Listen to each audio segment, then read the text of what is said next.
नमस्कार दर्शक बंधु। आज गोटे एमिति प्रसंग जहाँ को लेकिन समाज रे बहुत थर समस्या सामना को आसे, बहुत विवाद बहुत चर्चा सामना को आसे। किंतु हाँ, एथर अत्याधुनिक ज्ञान पद्धति रे अत्याधुनिक विज्ञान कौशल हिसाब रे आम पाखरे एते सब ऑप्शन रही गलानी कि आमे ए सबुर गोटे सहज एवं सरल समाधान पाई पारुछे। मु कहूची निसंतान समस्या संपर्क रे, किंतु हाँ एहा व्याधि हिसाब रे परिगणित हेउनी समाज रे। एथिपई आम पाखरे ऑप्शन रहिलानी, आम पाखरे विशेषज्ञ रहिलेनी जो मानक पाखरे सेमती साइंटिफिक वे रहुची जहा द्वारा आपण संतान प्राप्तिर सुजोग मध्य पाई पारुछंती। सेमिति किछि टॉपिक नै कि आमे चर्चा करिबा, आलोचना करिबा, ता सहित इनफर्टिलिटी टॉपिक को बुझिबा को मध्य चेष्टा करिबा। प्रकृत रे कोन ए समस्यार प्रतिकार रखियो कोन अछि आम पाखरे। मु एनी के अधिक चर्चा पई मो सहित अछंती वर्तमान मैडम डॉक्टर दीपिका पाढ़ी, इनफर्टिलिटी विशेषज्ञ एवं ता सहित विशिष्ट गायनोकोलॉजिस्ट मध्य। बहुत बहुत स्वागत डॉक्टर पाढ़ी आपण को हमर कार्यक्रम को। मु जो कथा कहूली ये गोटे एमिति टॉपिक जहा को लेके आमे चर्चा आलोचना किछि वर्ष पूर्वे करू नथिले, लाज करूथिले, किंतु ताहा गोटे समाज रे व्याधि हिसाब रे परिगणित होतला। वर्तमान आम पाखरे एते गुडी अत्याधुनिक ज्ञान कौशल रहिलानी जहा द्वारा आमे संतान प्राप्तिर सुजोग पाई पारुछे, किंबा गोटे माँ बापा से माने सहजरे सेमिति मातृत्व एवं पितृत्व लाभ करि पारुछंती ए ज्ञान कौशल प्रयोग द्वारा। तो आपण टिके बुझाई दियंतु प्रथमे इनफर्टिलिटी कहिले आमे कोन बुझिबा। इनफर्टिलिटी अर्थात बंध्या दोष जोटा आमे कहू जेतेबेले गोटे दंपति बाहा ही सारला परे कोनसी जदी निरोध यूज करू नाहंती आउ एका संगरे रहउचंती आउ मिसिबारे कोनसी प्रॉब्लम होनी, तथापि 2 वर्ष जाय के जेते 1.5 वर्ष रु 2 वर्ष जाय जदी प्रेगनेंसी हेई पारुनी ताहले आमे सेटा को इनफर्टिलिटी बोली कहू आउ तापर ही तार ट्रीटमेंट स्टार्ट। निहाती भाବରେ ताहले बंध्या दोष कथा जतबे आपण कहउछंती महिलांक पाखरे बंध्या दोषर कारण कोन, पुरुषंक पाखरे बंध्या दोषर कारण कोन, उभयंकर भिन्नता रही थाए कि कारण रे। देखो साधारणतः जितेबाला आम देखु बंध्या दोष अच्छी एटा 30% महिला जो पाखे कारणटा थाए, 30% पुरुषों कारणटा थाए, आउ 30% उभयंकर कारणटा थाए, आउ 10% अनएक्सप्लेन्ड इनफर्टिलिटी बोली कहू जोटार कौन कारण जना पड़ी न थाए। हेले जितेबाला आम महिला कारण देखुचु गुड़ाए कारण हो पार। मेन है एज, बयस केते, आउ वेट केते, ओजन टा बहुत इम्पोर्टेंट। तापरे जदि हमर ओव्युलेशन ठीक से होची ना नाही, बा अंडाशय रो अंडा टाइम रे बाहरुची कि नाही, भलो क्वालिटी रो अछि कि नाही, फैलोपियन ट्यूब गुडा को खुला अछि कि नाही, यूटरस टा जोटा गर्भाशयटा सेटा भलो अछि कि नाही, ता भितरे माने केमति कोन अलगा कोन प्रॉब्लम अछि कि जथा फाइब्रॉइड्स, एडेनोमायोसिस किछि अछि कि, एंडोमेट्रियोसिस अछि कि, बा जदि से माने मिलामिशा करिबारे प्रॉब्लम रहुची कि, एले इस हार्मोनल इम्बैलेंस रहुची कि, ए सब गुडा को कारण हुए फीमेल मानक पाखरे बा स्त्री मानक पाखरे। आ पुरुष मानकर प्रॉब्लम हुए जदि से मानकर मिलामिशा रे प्रॉब्लम हे पारो होची, बा जदि तांकर स्पर्म कम थाए, बा क्वालिटी खराब थाए, बा क्वांटिटी कम थाए, बा से स्पर्म जदि जाई पारुनी माने मोटिलिटी जा जोटा जो गोटे जगह रु आ गोटे जगह को जीवार जो कैपेबिलिटी ता थाए सेटा जदि नाही स्पर्म पाखरे ताहले पुरुष मानक प्रॉब्लम हुए। ता छड़ा स्पर्म रो अन्य प्रॉब्लम भी हुए जोटा कि कहउछथि मॉर्फोलॉजी, माने अबनॉर्मल स्पर्म थिबो, तार मुंडटा नथिबो, बा लांचटा नथिबो, बा ठीक से मूवमेंट कर परनथो, बेले बेले 2टा मुंड 3टा मुंड थाए, से सब क्षेत्र रे भी प्रेगनेंसी हबाटा प्रॉब्लम है। आउ जोटा उभयंकर जनकर अंडा ठीक नथिबो, आउ जनकर स्पर्म भी ठीक खराब थिबो, त उभयंकर मिसिकरी भी प्रॉब्लम ता रही पारे। आउ गोटे रहला अनएक्सप्लेन्ड इनफर्टिलिटी। अनएक्सप्लेन्ड इनफर्टिलिटी अर्थ एया नहे जे तार कारण किछि नाही किंतु रहुनी, कारण कोन अछि सेटा वर्तमान जो टेस्ट अवेलेबल अछि सेथरे हमें जानि पारुनो। एबे जोटा को हमें केते गुडा को फीमेल बा मेल इनफर्टिलिटी कहलु हुए तो 30-40 इयर्स पूर्व सेटा को भी अनएक्सप्लेन्ड कुहा होतला, किंतु एबे जेहेतु टेस्ट इंप्रूव हेलानी आमे जानि पारछु जे ए सब कारण पर्टिकुलर डिसीज पे होचे। तथापि एबे केते गुडाए कंडीशंस अछि जोटा कि एबे सुधा डायग्नोस हे पारुनी जे कोथि पई होचे। ए जगह को हम अनएक्सप्लेन्ड इनफर्टिलिटी अंडर जो कहू बा फेलियर ऑफ फर्टिलाइजेशन बा माने से अंडा और से शुक्राणु मिसी के भ्रूण तयारी करि पारुना, से केस रे अनएक्सप्लेन्ड।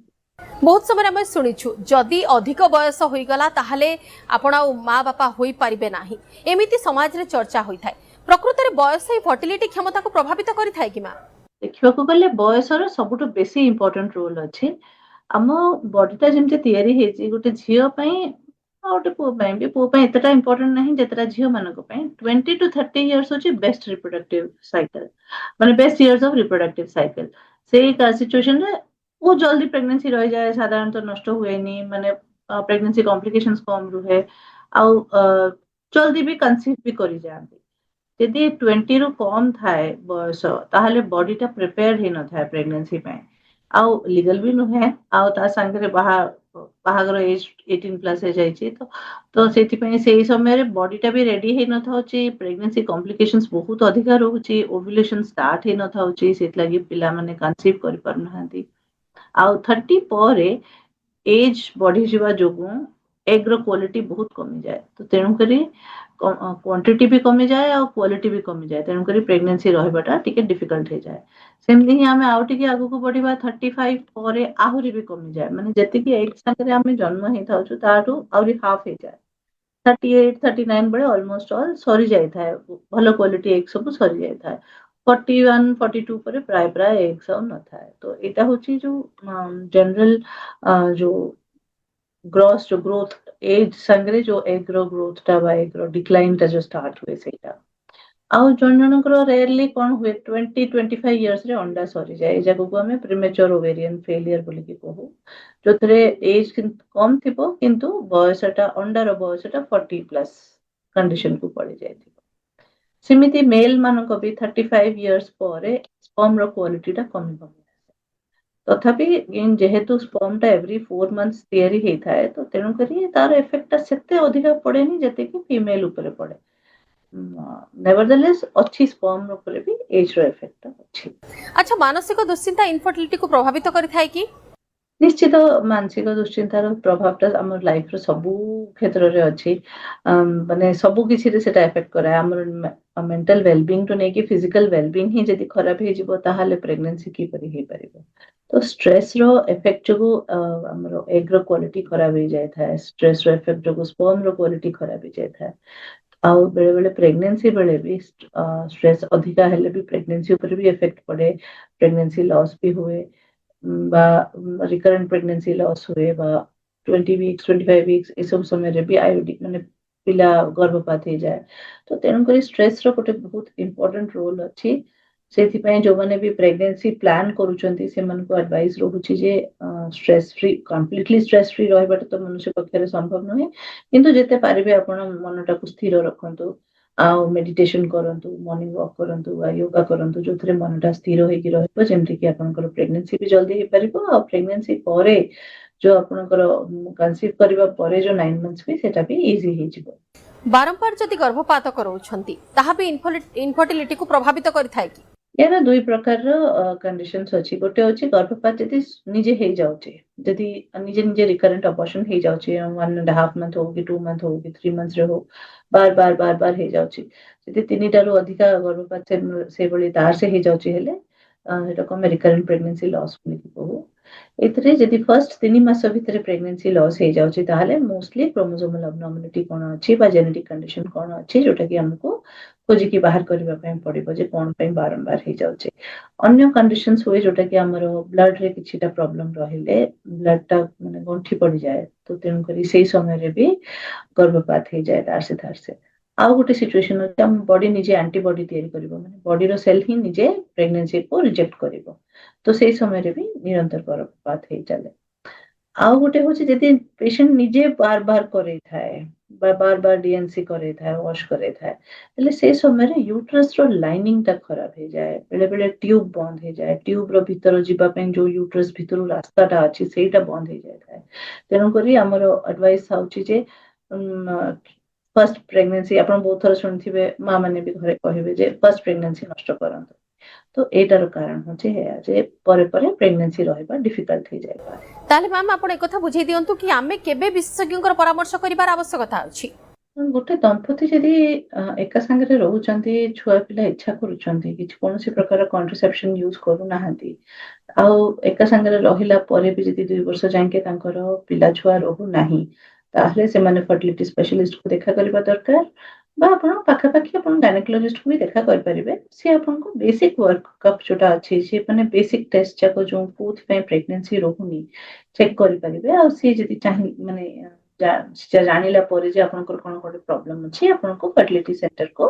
ରିଫର କରିଦେଇ ପାରିବେ ବା ଆପଣ ଡାଇରେକ୍ଟଲି ଫର୍ଟିଲିଟି ସେଣ୍ଟର को ଆସିକି ବି ଆପଣ ଚେକ୍ କରିଦେଇ ପାରିବେ ଯେ ଆପଣଙ୍କର କୋଉଥିପାଇଁ ପ୍ରେଗନେନ୍ସି ରହୁନି। ଏଇଠି ମୁଁ ଆଉ ଗୋଟେ କଥାଟି ବି କହିବାକୁ ଚାହିଁବି ଯେତେବେଳେ ଗୋଟେ ଦମ୍ପତି ପ୍ରେଗନେନ୍ସି ପ୍ଲାନିଂ କରୁଛନ୍ତି ତାହେଲେ ବି ଆପଣ ଗୋଟେ ଆଣ୍ଟିନେଟାଲ କାଉନସିଲିଂ ଗୋଟେ କରିଦେବା ଦରକାର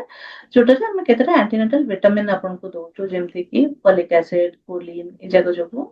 ପିଲାମାନଙ୍କର ଯୋଉ ପରବର୍ତ୍ତୀ ଯୋଉ ପ୍ରେଗନେନ୍ସି ହବ ସେଇଟାରେ ପିଲାମାନଙ୍କର ନ୍ୟୁରାଲ ଟ୍ୟୁବ ଡିଫେକ୍ଟ ବା ଅବନର୍ମାଲିଟିଜ ଟିକେ କମ ରହେ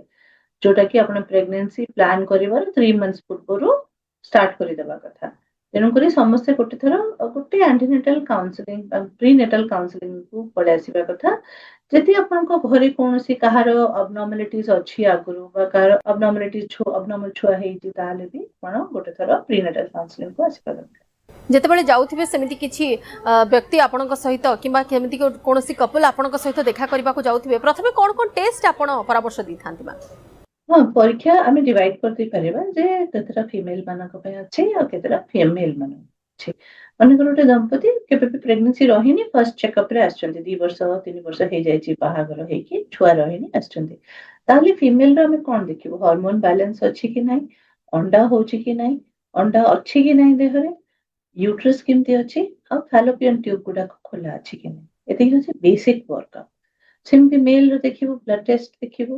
आ तांकर ये देखिबो जे स्पर्म क्वालिटी क्वांटिटी मॉर्फोलॉजी केमती अछि एतिक जदि सब ठीक ठाक थाए तले हमें नेक्स्ट स्टेप को वेट कर परिबा बा मेडिसिन देके करि परिबा तो एतिक होछि बेसिक वर्कअप तापर जदि मने कर हम देखिलो ट्यूब बंद अछि एचएसजी करिलो बा एसएसजी करिलो ट्यूब बंद अछि ताहले हमें लैप्रोस्कोपी करि परिबा ଆଉ ଯଦି ହରମୋନ ପ୍ରୋଫାଇଲରେ ଆମେ ଦେଖିଲୁ ଯେ କ'ଣ ଗୋଟେ ପ୍ରୋବ୍ଲେମ ଅଛି ହେଲେ ତାର ନେକ୍ସଟ ହରମୋନ ଷ୍ଟେପ୍ସ କରିପାରିବା। ସେମିତି ସ୍ପର୍ମ ଯଦି ଖରାପ ଅଛି ହେଲେ ଆମେ ଗୋଟେ ଡକ୍ଟର ଷ୍ଟଡି କରିପାରିବା ଯେ ସ୍ପର୍ମ କାହିଁକି ଆସୁନି ସିମେନକୁ ସ୍ପର୍ମ ମାନେ ବାହାରକୁ କାହିଁକି ଆସୁନି ବା କ୍ୱାଲିଟି କାହିଁକି ଖରାପ ଅଛି ସେମିତି କରିପାରିବା। ଆଉ ଯଦି ଆମେ କିଛି ଗୋଟେ ଆଇଡେଣ୍ଟିଫାଇ କରିଦଉଛେ ଯେ ହଁ ଏହା ପ୍ରୋବ୍ଲେମ ଅଛି ତାହେଲେ ତାକୁ ଧରିକି ଜେନେଟିକ ଷ୍ଟଡିଜ ଅଛି କେତେ ଗୁଡେ ଅଲଗା ଅଲଗା ଷ୍ଟଡିଜ ଅଛି ଯୋଉଟା କି ଆମକୁ କରିବାକୁ ପଡିବ। ଆଉ ରହିଲା ପେନଫୁଲ କଥା ପେନଫୁଲ ମାନେ ବ୍ଲଡ ଟେଷ୍ଟ ତ ଟିକେ ଗୋଟେ ପ୍ରିକ୍ ହବ ଆଉ ଏଚଏସଜି ଟା ଟିକେ ପେନଫୁଲ ସେଟା କିନ୍ତୁ ଆଜିକାଲି ତାର ଆମେ ଅଣ୍ଡର ଆନେସ୍ଥେସିଆ ବି କରୁଛୁ ଦରକାର ନାହିଁ 2 ମିନିଟ୍ ପ୍ରୋସିଜର କିନ୍ତୁ ଯୋଉମାନେ ପେନ୍ ସହି ପାରୁନାହାନ୍ତି ତାହେଲେ ସେମାନଙ୍କ ପାଇଁ ଅଣ୍ଡର ଆନେସ୍ଥେସିଆ ବି କରାହଉଛି। ଆଚ୍ଛା ଏ ବନ୍ଧ୍ୟା ଦୋଷ ପାଇଁ ସବୁଠାରୁ ସାଧାରଣ ଚିକିତ୍ସା ଗୁଡିକ କ'ଣ? ଦେଖନ୍ତୁ ଇରେକ୍ଟାଇଲ ଡିସଫଙ୍କସନ ମାନେ ସେମାନେ ମିଶିକି ରହି ପାରୁନାହାନ୍ତି ବା କୌଣସି ମାନେ ପ୍ରୋବ୍ଲେମ ମିଶି ପାରୁନାହାନ୍ତି ହେଲେ ସେଇ ସିଚୁଏସନରେ डेफिनेटली बंध्या दोषर कारण ହେଇପାରୁଛି ସେମାନେ ମିଳାମିଶା କରି ହିଁ ପାରୁନାହାନ୍ତି ତାହେଲେ ତ ଡେଫିନେଟଲି ବନ୍ଧ୍ୟା ଦୋଷର କାରଣ ହବ ସେଇଟା ତାର ଟ୍ରିଟମେଣ୍ଟ କରିପାରିବା ବା ଯଦି ସେଇଟା ସେମାନେ ଟ୍ରିଟମେଣ୍ଟଟାକୁ ଫୋକସ କରିବା ପାଇଁ ଚାହୁଁନାହାନ୍ତି କେବଳ ପ୍ରେଗନେନ୍ସି ଫୋକସ କରିବା ପାଇଁ ଚାହୁଁଛନ୍ତି ହେଲେ ଆଇୟୁଆଇ ମାଧ୍ୟମରେ ବି କରେଇ ଦେଇପାରିବା। ସେକେଣ୍ଡାରୀ ଇନଫର୍ଟିଲିଟି କହିଲେ କ'ଣ ବୁଝିବା ମା? ଯେତେବେଳେ ବନ୍ଧ୍ୟା ଦୋଷ ନେଇ ଗୋଟେ ଦମ୍ପତି ଆସନ୍ତି ସେତେବେଳେ ଆମେ ବେସିକ ୱାର୍କଅପ୍ କରିସାରିଲା ପରେ ଆଗ ତାଙ୍କୁ ମାଇଲ୍ଡ ଓଭୁଲେସନ ଇଣ୍ଡକ୍ସନ କରିକି କୁହାଯାଏ ଯୋଉଟା ଯଦି ସବୁ କିଛି ଠିକ ଅଛି ଟ୍ୟୁବ ଖୋଲା ଅଛି ଅଣ୍ଡା ଅଛି ସ୍ପର୍ମ ଅଛି ତାହେଲେ ଆମେ ପ୍ରୋବାବିଲିଟିଟା ବଢଉଛୁ ଆମେ ଓଭୁଲେସନ ଇଣ୍ଡକ୍ସନ କରୁଛୁ ମାନେ ଅଣ୍ଡାଟାକୁ ଗ୍ରୋ କରୁଛୁ ଆଉ ଗୋଟେ ମାନେ ସେମାନଙ୍କୁ ଠିକ ଟାଇମଟା କହୁଛୁ ଯେ ଏଇ ସମୟରୁ ଏଇ ସମୟ ଆପଣ ମିଶିକି ରୁହନ୍ତୁ ବା ସମ୍ମୁଖ କରନ୍ତୁ ତାହେଲେ ପ୍ରେଗନେନ୍ସିର ଚାନ୍ସେସ୍ ବଢିବ। ଏଇଟା ହଉଛି ସବୁଠୁ କମନେଷ୍ଟ ଷ୍ଟେପ ଯଦି ସବୁ କିଛି ଠିକ ଥାଏ ଆଉ ମନେକର କିଛି ଯଦି ପ୍ରୋବ୍ଲେମ ଆଇଡେଣ୍ଟିଫାଇ ହେଇଛି ହେଲେ ସେ ପ୍ରୋବ୍ଲେମକୁ ଧରିକି ତାର ଟ୍ରିଟମେଣ୍ଟଟା ହୁଏ କିନ୍ତୁ କମନେଷ୍ଟ ଷ୍ଟେପ ହଉଛି ଓଭୁଲେସନ ଇଣ୍ଡକ୍ସନ ଟାଇମ୍ଡ ଇଣ୍ଟରକୋର୍ସ। ବିକଳ୍ପ କଥା କୁହାଯାଉଛି ଆଇଭିଏଫ୍ ଏବଂ ଆଇୟୁଆଇ କୁ ଏ ଦୁଇଟି ପ୍ରୋସେସ କ'ଣ ଟିକେ ମ୍ୟାମ୍ ବୁଝେଇ ଦିଅନ୍ତୁ। अच्छा आईयूआई होची इंट्रा यूटेराइन इंसेमिनेशन माने intra uterine insemination intra uterine माने यूट्रस भितर को आमे छाडुचो इंसेमिनेशन माने सीमेन सेटा भितर को छडा होची हेले एटा होची हस्बैंड रो सीमेन बा जदी पेशेंट रो कोनो हस्बैंड रो सीमेन नाही बा स्पर्म हो नाही हेले डोनर सीमेन सेटा टेस्ट करिकी जो समय रे अंडाटा रप्चर होची देह भितर स्त्री रो देह भितर अंडाटा रप्चर होची से समय रे ता पाखा पाखी नेके छडा हे जाउची स्पर्म टाको प्रोसेस करा होची ता भितर भलो सीमेन टाको प्रोसेस करिकी भलो स्पर्म बाहर करा होची आ ता पाखा पाखी नेकी छडा हे जाउची या फळ परे आपनकर प्रोबेबिलिटी चांसेस ता बढ़ी जाए प्रेगनेंसी हबार आउ आई एटा पे किंतु दरकार अछि जे आपनको ट्यूब खोला हवा दरकार अंडा होतबा दरकार स्पर्म रो भी गोटे वैल्यू अछि केतरा जे आपनको एतरा 5 मिलियन मोटाइल स्पर्म दरकार सेति के हेले आपन आईयूआई रे करि परिबे। आईवीएफ होची in vitro fertilisation. In vitro माने लैब रे जोटा हमें करूछु। फर्टिलाइजेशन माने शुक्राणु आ अंडा मिसी की जो भ्रूणटा तयारी कराती सेटा कुआछि फर्टिलाइजेशन। एथिरे हमें कोन करू स्त्री को 8-10 दिन इंजेक्शन दियो देला परे जेतेबेले अंडाटा ठीक साइज आसी जीव जेतिकी हमकु दरकार हमें अंडाटा बाहर कर दो। अंडा बाहर करबा प्रक्रिया को ओपन पिकअप बोली कहते अंडर एनेस्थेसिया हुए 10 मिनट प्रोसीजर माने सेम डे पेशेंट घर को भी जाई परिबो एडमिशन दरकार नहीं। से अंडाटा बाहर कर सारला परे हमें हस्बैंड को स्पर्म रे गोटे गोटे अंडा माने अंडा संगे स्पर्म को मिसे की रखी की आईवीएफ जोटा सेटा हमें भ्रूणटा तयारी करू। यार अपर स्टेप होची इक्सी जोटारे हमें गोटे गोटे अंडा भितरे गोटे गोटे स्पर्म पसे फर्टिलाइज करू। एटा होची इक्सी इंट्रासाइटोप्लाज्मिक स्पर्म इंजेक्शन। ए दीटा माध्यम रे हमें फर्टिलाइजेशन दा जोटा भ्रूण तयारी करबाटा कंप्लीट करू। एटा होची इन विट्रो फर्टिलाइजेशन। एटा टिके हायर ट्रीटमेंट। केउ माने आईवीएफ विषय विचार करबा उचित जदि जोटे दंपति 5-6 वर्ष हे गेलानी प्रेगनेंसी रहू नाही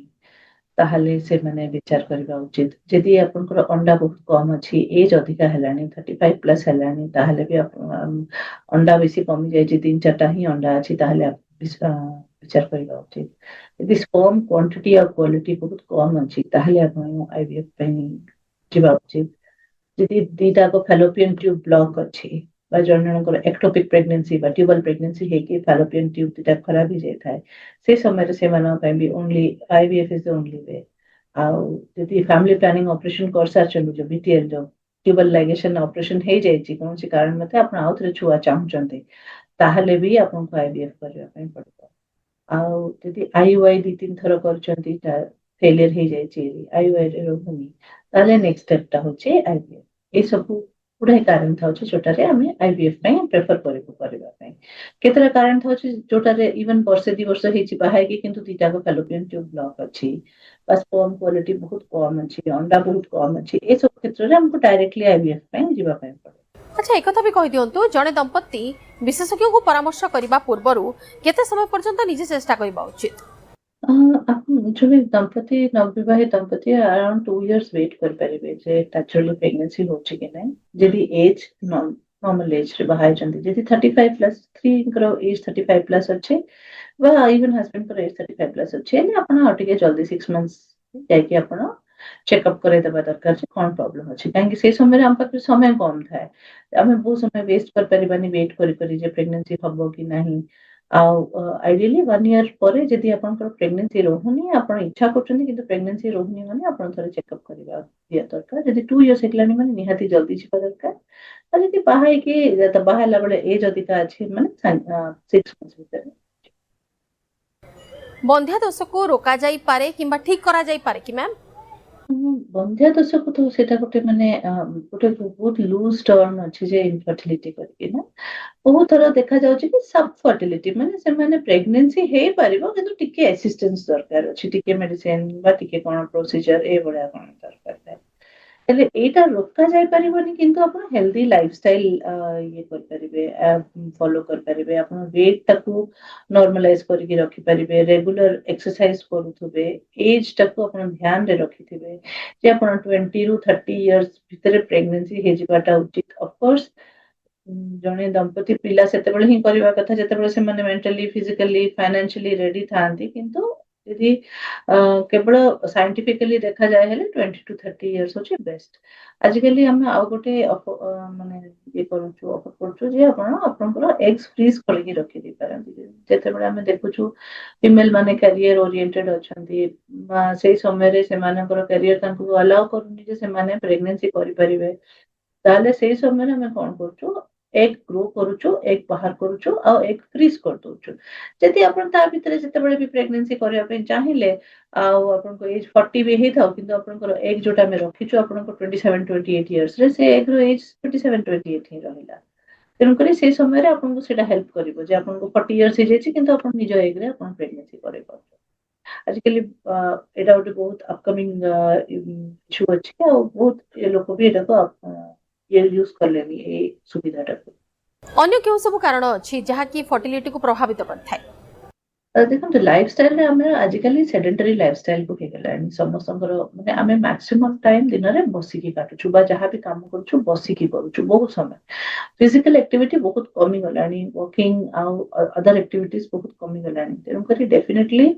ସେଟା ଆମ ବଡି ଉପରକୁ ଏଫେକ୍ଟ କରୁଛି। ଖାଲି ପ୍ରେଗନେନ୍ସି କନସେପସନ ପାଇଁ ନାହିଁ, ଇଭନ ପ୍ରେଗନେନ୍ସି କମ୍ପ୍ଲିକେସନ ବି ବହୁତ ବଢି ଯାଉଛି, କାହିଁକି ସେଡେଣ୍ଟାରୀ ଲାଇଫଷ୍ଟାଇଲ ଲୋକ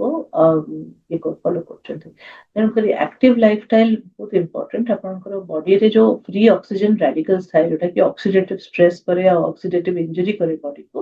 ସେଇଟା କମେଇବା ପାଇଁ। ଆଉ ରହିଲା ୱେଟ୍ ଟା ସବୁଠୁ ମାନେ ଇମ୍ପୋର୍ଟାଣ୍ଟ ପାର୍ଟ ହଉଛି ପ୍ରେଗନେନ୍ସି ପାଇଁ ଏଜ୍ ଆଉ ୱେଟ୍। ସେ ଦିଟା ହିଁ ଆପଣଙ୍କର କେତେ ଜଲ୍ଦି ପ୍ରେଗନେନ୍ସି ରହିବ ବା IVF ର ସକ୍ସେସ୍ କେତେ ଜଲ୍ଦି ହବ ଏଟାକୁ ଡିଟରମାଇନ କରେ ଆପଣଙ୍କର ଏଜ୍ ଆଉ ୱେଟ୍। ତେଣୁକରି ୱେଟ୍ ଟାକୁ ଚେଷ୍ଟା କରିବେ ଯେ ଅପ୍ଟିମମ୍ BMI ରେ ରଖିବା ପାଇଁ। ଆପଣ ଆମର ଇଣ୍ଡିଆନ ପପୁଲେସନ ପାଇଁ 23-24 BMI ଲେସ୍ ଦେନ୍ 25 ରେ ମେଣ୍ଟେନ କରିବେ। ଆକ୍ଟିଭ ଲାଇଫଷ୍ଟାଇଲ ଫଲୋ କରୁଥିବେ, ଫାଷ୍ଟ ଫୁଡ ଜଙ୍କ ଫୁଡ ଗୁଡା ଏ ଯାକ ସବୁ ଅଭଏଡ କରିବେ। ଆଚ୍ଛା ଗୋଟେ ଦମ୍ପତି କେତେ ଥର IVF କିମ୍ବା IUI ପ୍ରୋସେସ କୁ ବ୍ୟବହାର କରିପାରିବେ? IUI ଆମେ ଜେନେରାଲି 3 to 4 times କରିଲା ପରେ ଆମେ ଜାଣି ଦଉଛୁ ଯେ ସେ ପେସେଣ୍ଟ କନସିଭ୍ କରିବ କି ନାହିଁ IUI ରେ। ଆଉ IVF ଟା ଆମେ କରିପାରିବୁ, ମାତ୍ର ଯଦି ଗୋଟେ patient 3 to 4 times IVF failure ହେଲାଣି, ତାମାନେ ଆମକୁ ରିଭାଇଜ କରିବା ପାଇଁ ପଡିବ ଯେ କଣ ପାଇଁ ଫେଲିୟର ହଉଛି। According to books 3 times minimum କରିସାରିଲା ପରେ ହିଁ ଆମେ ସେଟାକୁ IVF ଫେଲିୟର କହିପାରିବା, କିନ୍ତୁ ଏତେ ଥର ସାଧାରଣତଃ ଦରକାର ହୁଏନି। 1 କି 2 times ରେ majority of the population conceive କରିଯାଆନ୍ତି IVF ରେ। ବିଳମ୍ବରେ ବିବାହ କରିବା ଇନଫର୍ଟିଲିଟିକୁ ପ୍ରଭାବିତ କରିଥାଏ କି? ହଁ, ମୁଁ ଯେମିତି କହି ଆସୁଛି ଯେ ଆମର ଫର୍ଟିଲିଟି ଉପରେ ଏଜ ର ସବୁଠୁ ବେଶୀ ଇମ୍ପୋର୍ଟାଣ୍ଟ ଏଜ ଆଉ ୱେଟ୍। ହେଲେ ଏଜ ଯଦି ଯେମିତି କହିଲି ଯେ 20 to 30 ଇୟର୍ସ ହଉଛି ବେଷ୍ଟ ପୋର୍ସନ ଆମର ରିପ୍ରଡକ୍ଟିଭ ଲାଇଫଷ୍ଟାଇଲରେ। 30 ଇୟର୍ସ ପରେ ଏଗ୍ସ ର କ୍ୱାଣ୍ଟିଟି କମିଯାଏ, କ୍ୱାଲିଟି ବି ଖରାପ ହେଇଯାଏ। 35 ପରେ ଆହୁରି କମିଯାଏ, ଆଉ ଆପଣଙ୍କର ଯେମିତି age related trisomy, Edward syndrome, Patau syndrome, ଏ ଯାକ ସବୁର ରିସ୍କ ବହୁତ ବଢିଯାଏ। ଯୋଉ ପିଲାର ଅବନର୍ମାଲିଟି ହବାର, ବ୍ରେନ ଅବନର୍ମାଲିଟି ହବାର ବା ଅଲଗା ଅଲଗା ସିଣ୍ଡ୍ରୋମିକ ବେବି ହବାର ଚାନ୍ସେସ୍ ବହୁତ ବଢିଯାଏ। ଆଉ ପୋଷ୍ଟ 40 ବି ସେମ୍ ପ୍ରୋବ୍ଲେମ, ଆପଣଙ୍କର ଏଗ୍ସ ହିଁ ସରି ଯାଇଥାଉଛି, ସେ ସମୟରେ ଆମକୁ ଡୋନର ଏଗ୍ ନେବା ପାଇଁ ପଡେ ବହୁତ ଥର। ତ ସେଇଟା ହଉଛି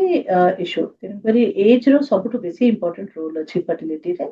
ସେମିତି ମେଲ ମାନଙ୍କ ବି 35 ପରେ ଅକ୍ସିଡେଟିଭ ଷ୍ଟ୍ରେସ ବହୁତ ବଢିଯାଏ ସ୍ପର୍ମ ଉପରେ, ତେଣୁକରି ସ୍ପର୍ମ ର DNA ଫ୍ରାଗମେଣ୍ଟେସନ ବି ବଢି ଯାଇଥାଉଛି, ଆଉ ସ୍ପର୍ମ ର କ୍ୱାଲିଟି ଆଉ କ୍ୱାଣ୍ଟିଟି ବି ବହୁତ ଖରାପ ହେଇଯାଇଥାଏ ସେ ପରେ। ମ୍ୟାମ୍ ଶେଷରେ ଟିକେ ବୁଝେଇ ଦିଅନ୍ତୁ, ଯେତେବେଳେ ଫ୍ୟାମିଲି ପ୍ଲାନିଂ ସର୍ଜରୀ କରୁଛନ୍ତି ତାପରେ ଆଉ ଜଣେ ମହିଳା ଗର୍ଭବତୀ ହୋଇପାରିବ କି? ଫ୍ୟାମିଲି ପ୍ଲାନିଂ ସର୍ଜରୀ ଯଦି କରିସାରିଛନ୍ତି ତାହେଲେ ଆପଣଙ୍କର ଟ୍ୟୁବ ଦିଟା ଯାକ ବନ୍ଧା ହେଇଯାଇଥାଉଛି ସେଇ ସମୟରେ। ତ ଟ୍ୟୁବ ଦିଟା ବନ୍ଧା ହେଇଗଲେ ଟ୍ୟୁବରେ ହିଁ ପିଲାଟା ଭ୍ରୂଣଟା ତିଆରି ହୁଏ। ବଡିରେ ଯୋଉ ଲାଇଫଟା ଆସେ ଟ୍ୟୁବ ଫେଲୋପିଆନ ଟ୍ୟୁବ ଭିତରେ ହିଁ ଆସେ। ତ ସେଇ ସମୟରେ ଆପଣ ନ୍ୟାଚୁରାଲି ପ୍ରେଗନେନ୍ସି ହବାର ଚାନ୍ସ ନଥାଏ। ତାର ଯୋଉ ସର୍ଜରୀ କରିକି ରାସ୍ତାଟା ଖୋଲିବାର ତାର ସକ୍ସେସ ରେଟ୍ ବହୁତ କମ ଥାଏ, ଭେରି ଲେସ୍। ସେଇ ସମୟରେ ଆପଣ IVF କରିପାରିବେ। ଆପଣ easily without any surgery IVF ରେ ପ୍ରେଗନେନ୍ସି ହେଇପାରିବେ ଆଫ୍ଟର ଫ୍ୟାମିଲି ପ୍ଲାନିଂ ସର୍ଜରୀ। ବହୁତ ବହୁତ ଧନ୍ୟବାଦ ମ୍ୟାମ୍, ଆପଣ ଏତେ ସୁନ୍ଦର ସଜେସନ୍ ଆମ ଦର୍ଶକମାନଙ୍କୁ ଦେଲେ ଏବଂ ଆମେ ଆଶା କରିବୁ କି ଯେଉଁମାନେ ଏହାକୁ ସମାଜରେ ଗୋଟେ ବ୍ୟାଧି ହିସାବରେ ପରିଗଣିତ କରୁଛନ୍ତି କିମ୍ବା ଏହା ଗୋଟେ ଲଜ୍ଜାଜନକ ପରିସ୍ଥିତି ସେମାନଙ୍କ ପାଇଁ ନେଇକରି ଆସୁଛି, ସେମାନେ ପ୍ରତିଦିନ କ୍ରୋଧ କିମ୍ବା ଆକ୍ରୋଶର ସାମ୍ନା କରୁଛନ୍ତି, ସେ ଦମ୍ପତି ବିଶେଷଜ୍ଞଙ୍କର ପରାମର୍ଶ ନେଇପାରିବେ ଏବଂ ଯେଉଁ ସବୁ ବିକଳ୍ପର ଆପଣ ବ୍ୟବସ୍ଥା କଥା କହିଲେ ସେସବୁ ବିକଳ୍ପର ମଧ୍ୟ ସୁବିଧା ସୁଯୋଗ ନେଇପାରିବେ, ତା ସହିତ ମା ପିତା ହେବାର ସୌଭାଗ୍ୟ ମଧ୍ୟ ଅର୍ଜନ କରିପାରିବେ। ଧନ୍ୟବାଦ ମ୍ୟାମ୍, ଆମ ସହିତ ଆଲୋଚନାରେ ଭାଗ ନେଇଥିବାରୁ। ସମୟ ସରିଛି, ସ୍ୱତନ୍ତ୍ର କାର୍ଯ୍ୟକ୍ରମକୁ ଏଇଠି ରଖୁଛୁ। ନମସ୍କାର।